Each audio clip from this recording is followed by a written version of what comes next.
नमस्कार, मैं हूं नरेश वत्स। मेरे साथ इस समय राष्ट्रीय प्रवक्ता प्रेम शुक्ला जी हैं, बीजेपी के प्रवक्ता हैं। और मैं आपसे ये जानना चाहता हूं कि पश्चिम बंगाल के 24 परगना में जो संदेश खाली का जो मामला है, अभी तक शाहजहां शेख नहीं पकड़े गए हैं।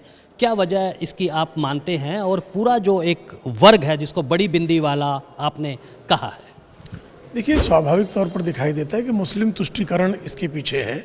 शाहजहां शेख चूंकि मुस्लिम समुदाय से आते हैं, चूंकि मुस्लिम समुदाय का बड़ा मतदान वहाँ की सत्ताधारी दल को होता है, चूंकि उसको नियंत्रित करने का काम शाहजहां शेख जैसे आपराधिक तत्व करते हैं, इसलिए उस पर गिरफ्तारी करने से ममता बनर्जी बच रही हैं। बल्कि उनके खिलाफ जो प्रदर्शन कर रहे हैं, ऐसे प्रदर्शनकारियों के खिलाफ न केवल लाठीचार्ज बल्कि गैर जमानती धाराओं में मामले दर्ज हो रहे हैं।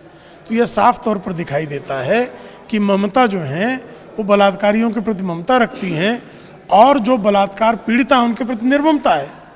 और दूसरा सवाल यह है कि बीजेपी के प्रतिनिधिमंडल को भी मिलने नहीं दिया जा रहा है, पत्रकारों पर भी हमले हो रहे हैं। क्या ये लगता है कि एक प्रयोग बन गया है वहाँ पर जो सेकुलर फोर्सेज जो तथाकथित कहती हैं उनके लिए पश्चिम बंगाल? नहीं, पाखंडी सेकुलर पहले से ही उनके लोकतंत्र के किसी भी संस्था में न विश्वास है, न चतुर्थ जो स्तंभ है मीडिया पर विश्वास है, न उनको न्याय देने पर विश्वास है।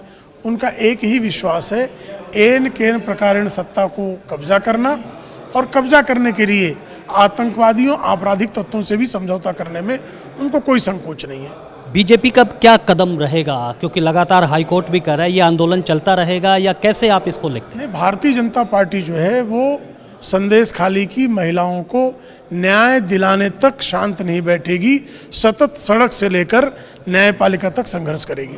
बहुत बहुत शुक्रिया। तो ये थे प्रेम शुक्ला जी, जो कि कह रहे थे कि संदेश खाली की महिलाओं को जब तक न्याय नहीं मिलता है तब तक बीजेपी उनके पक्ष में पीड़ित महिलाओं को न्याय दिलाने के लिए संघर्ष करती रहेगी। इलेक्शन मंत्रा के लिए मुझे दीजिए अनुमति, मेरे सहयोगी सर्वजीत सिंह के साथ।